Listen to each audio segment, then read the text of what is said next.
13h-15h, Europe 1 Info. La suite sur Europe 1 avec vous, Clélie Mathias, vos deux chroniqueurs, Jean-Michel Salvatore et Victor Hérault. Parlons de ce qui va se passer après-demain, jeudi 18 septembre. Nouvelle journée de mobilisation donc.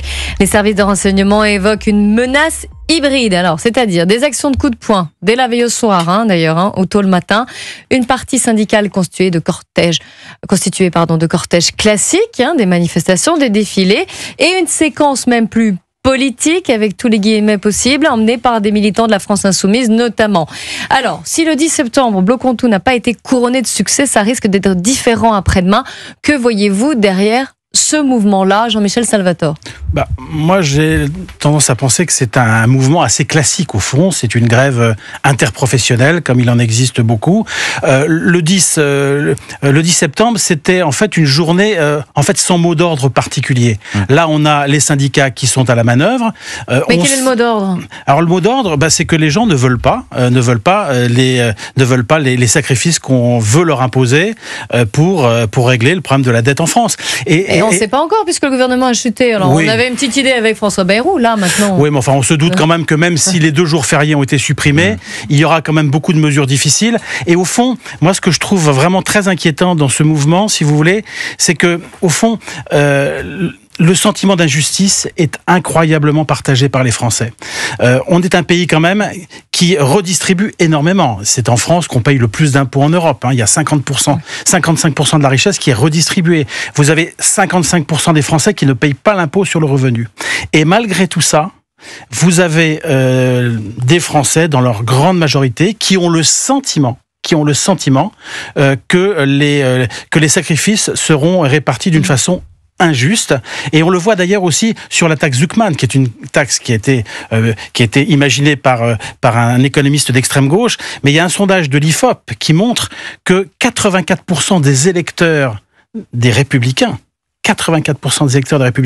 sont favorables à cette taxe Zuckman contre les riches, parce qu'il y a ce sentiment d'injustice qui est finalement le symptôme de quoi? Du fait que la société ne fonctionne plus du tout comme il faut, qu'il y a des sous-effectifs partout dans l'administration, mais qu'il y a des sur-effectifs aussi partout, que plus rien ne marche, plus rien n'est sous contrôle, et donc ça crée une colère absolument incroyable, et en fait on va assister à ça jeudi. Vous parlez du sentiment d'injustice finalement qui est ressenti par les Français. Marine Le Pen, la chef de file des députés RN, accuse, elle, l'extrême gauche et les Black Blocs qui pourraient être présents, jeudi d'ailleurs. Et elle les accuse d'être les ennemis de la cause sociale. Elle était l'invitée de Sonia Mabrouk sur Europe 1 et CNews ce matin.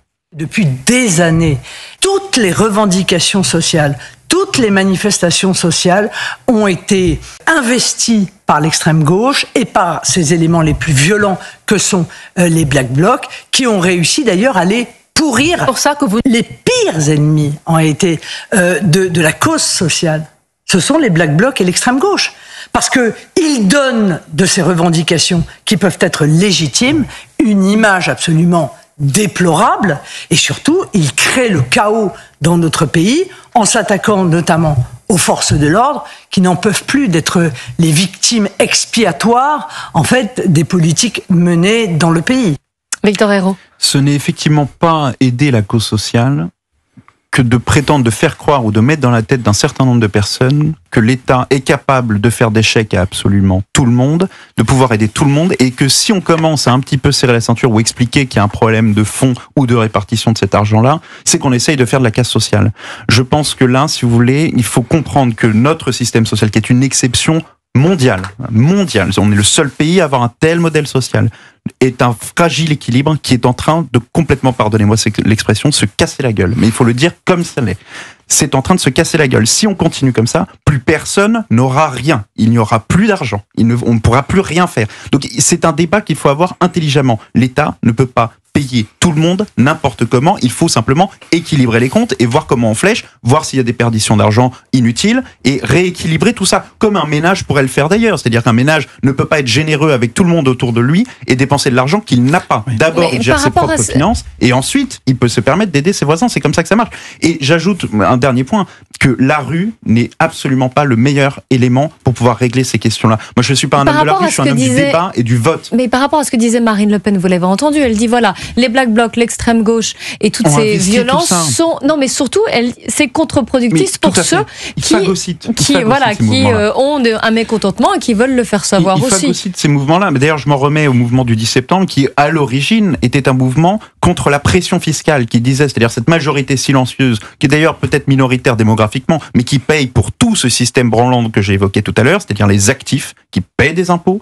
Ces gens-là demandaient à ce qu'on allège la pression fiscale, à ce qu'on allège les contributions, à ce qu'on allège les prélèvements obligatoires, à ce qu'on répartisse mieux l'argent dans le système social, mais à ce qu'on débloque tout ça pour que l'actif arrête d'être écrasé par le chômeur et le retraité, si je le dis très grossièrement.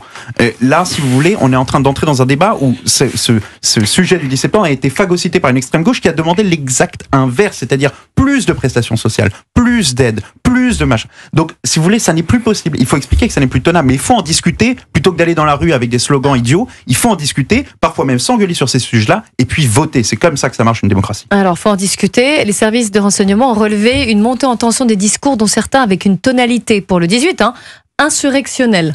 Oui. Jean-Michel Salvatore. Donc là, on voit bien que si on a 1 millier de Black Blocs qui débarquent à Paris, on voit bien que ces gens-là, ce sont des membres de l'ultra-gauche qui ont des amis très proches à l'Assemblée nationale, à commencer par le jeune Arnaud. Donc évidemment que les objectifs sont pas les mêmes. Les Black Blocs, une partie de l'extrême gauche et tous ceux qui défileront avec des drapeaux palestiniens, soit sont pour la révolution et le chaos, soit travaillent plus pour la Palestine.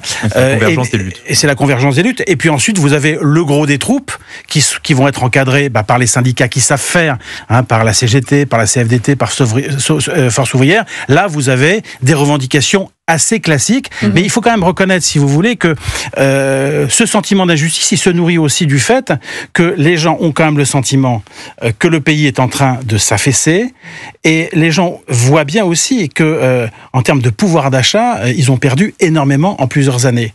Et là où, à mon avis, ils prennent pas les bonnes, ils ne tirent pas les bonnes conséquences de leur colère, c'est que je pense que la seule solution pour que le pouvoir d'achat augmente, c'est que les Français travaillent un peu plus. Et le problème de fond, c'est que on ne travaille pas suffisamment pour se payer notre système social, qui est un système très généreux et qui est évidemment un trésor pour les Français, mais à condition d'être capable de payer suffisamment pour que ça fonctionne. Et en fait, le problème, il est là. C'est toujours les mêmes qui travaillent et qui subventionnent ce système-là, et c'est pas ceux qui récupèrent les fruits de ce système-là. Oui, on en revient à ce mouvement. C'est Nicolas qui paye. Nicolas qui paye et qui ne reçoit rien en échange. C'est la partie importante aussi du message. Je rappelle que 80 000 policiers et gendarmes ont été mobilisés pour ce jeudi 18 septembre.